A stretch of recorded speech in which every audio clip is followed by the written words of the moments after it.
Hi, I'm Charlotte Moser, the co-director of the Vaccine Education Center at Children's Hospital of Philadelphia. And today on VEC Vaccine Notes, we're going to be talking about rabies.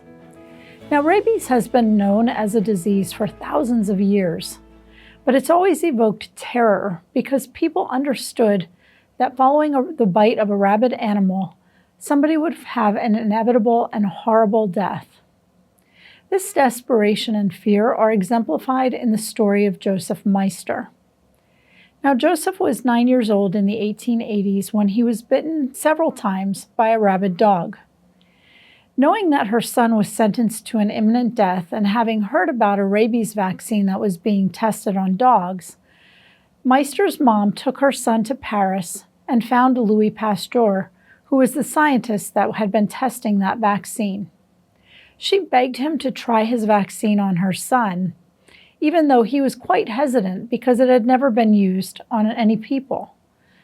Ultimately, he agreed, and he found a clinical colleague who was willing to give Joseph the doses over 10 days. The vaccine worked, and Moser was spared. He grew up, and in irrelevant irony, as an adult, he worked at the Pasteur Institute. Now, rabies causes so much fear because once an unvaccinated person develops symptoms, their likelihood of dying from their infection is almost inevitable. In fact, there are only fewer than 15 unvaccinated people who've ever been documented to survive a rabies infection. One of the most famous people thought to have died from rabies is the author and poet Edgar Allan Poe. During the next little bit, we're going to talk about the disease caused by rabies, the vaccines that prevent it, and the relative risks and benefits of this disease and vaccination. Although this page of our website gets many visits, we don't typically get a lot of questions about rabies, likely because once somebody's been exposed to this virus, they very quickly need to work with healthcare providers and public health authorities to try to determine the appropriate next steps. So let's get into more about this disease we call rabies. The saliva of an infected animal contains the virus. So people can get rabies when they're bitten by an infected animal and the bite breaks the skin, or if the infected animal licks an open wound, cut, or scratch, or if the animal licks a person's mouth, nose, or eyes. Simply petting a rabid animal won't cause somebody to be infected. But any mammal can get rabies. Those that are most commonly infected in the United States are raccoons, skunks, bats, and foxes. But pets like cats and dogs can also get rabies if they're in contact with wild animals that are infected, which is why it's really important to vaccinate your pets against rabies. It not only protects them, but it also protects your family.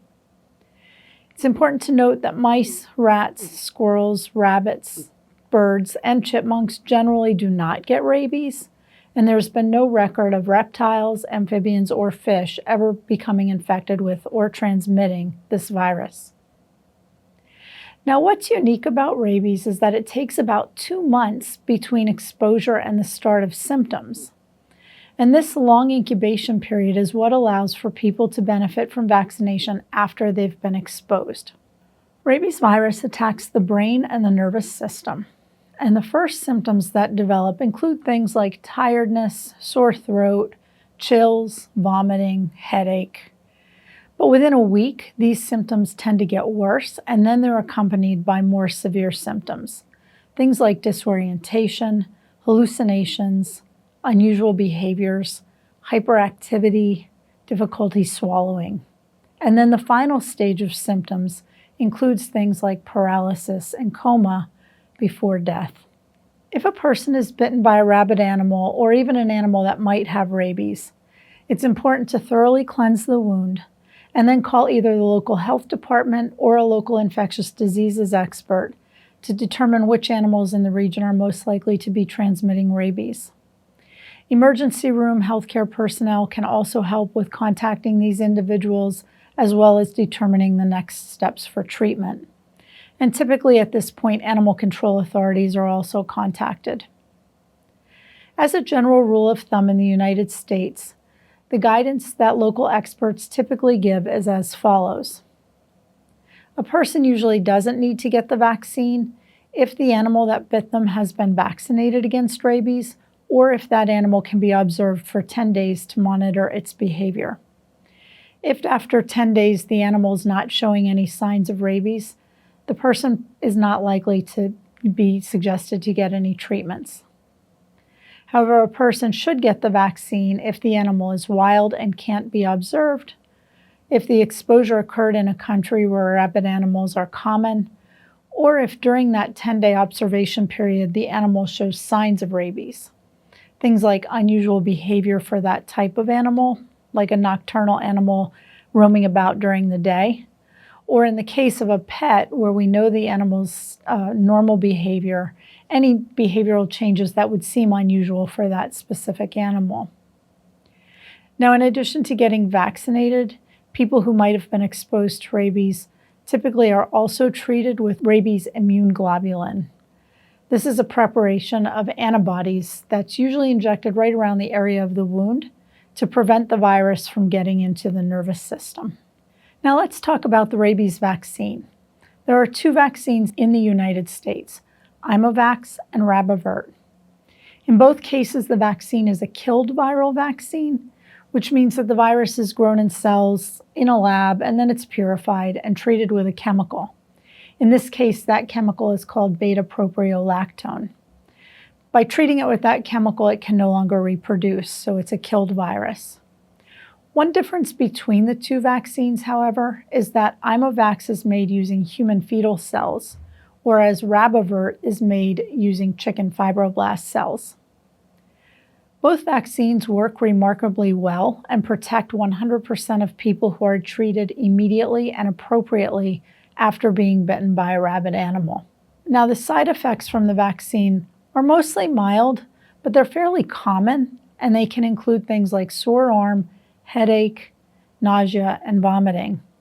And about 1 of every 10,000 people could have a serious side effect known as anaphylaxis, which causes swelling of their mouth, difficulty breathing, a low blood pressure, or shock. Anaphylaxis usually occurs within 15 minutes after getting a vaccine if someone's going to have that reaction, so it's a good idea to wait at the location where the vaccine was given for about 15 to 30 minutes afterwards, and that way if something does happen, medical personnel are right there to be able to assist. Most people are not recommended to get the rabies vaccine unless they've had a potential exposure to rabies, but there are a few groups of people who are at increased risk of coming into contact with rabid animals, and for those people, they're recommended to get the vaccine in the absence of an exposure. This includes people like lab workers, veterinarians, people who handle animals, cave explorers, and travelers who are going to parts of the world where the risk is greater for exposure to rabies. For people who get vaccinated before an exposure, they typically get 2 doses that are separated by a week. Some of them might also be recommended to be tested for antibodies and get a booster dose, but your healthcare provider can assist with determining if you're one of the people in that group, if you're even among the group of individuals who are recommended to get vaccinated prior to an exposure.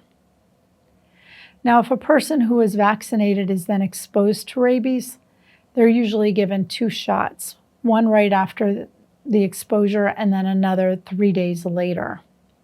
These people do not typically need to get the rabies immune globulin or antibody preparation because they should have their own antibodies because they had been previously vaccinated.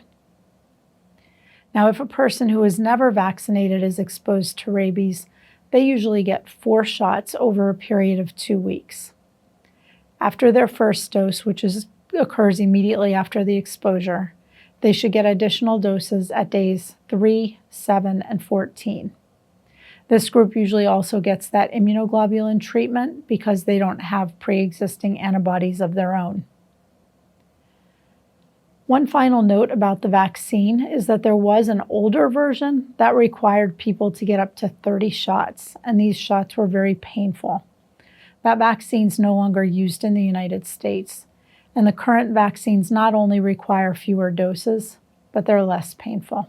As I mentioned, we don't really get very many questions about rabies or the vaccine, Most likely because once people think they might have been exposed, they should very quickly be talking with a healthcare provider or a public health official who can help them sort out what kind of approach they should take and whether they need treatment.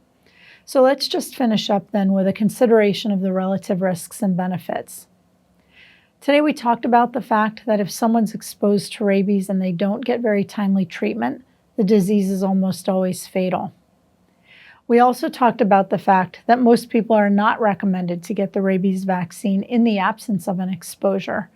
And that's mostly because the virus has such a long incubation period that we can leverage that and have time for the necessary treatment and for the vaccine to work even after an exposure.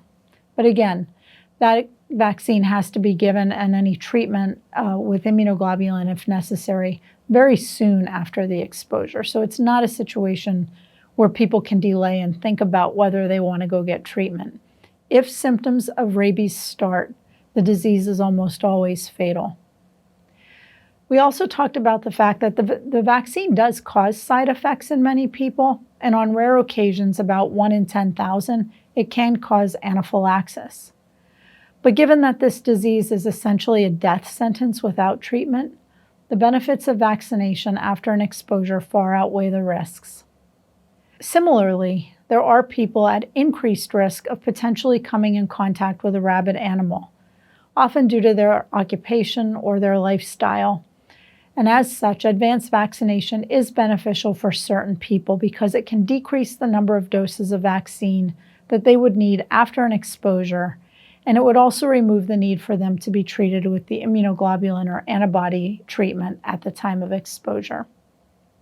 We hope that after you've evaluated this information, you agree with our assessment. And while we hope you never find yourself in a situation of having been exposed to rabies, if you are, we hope this information can help you know what steps to take to protect yourself and to feel comfortable doing so. Thanks a lot for listening today.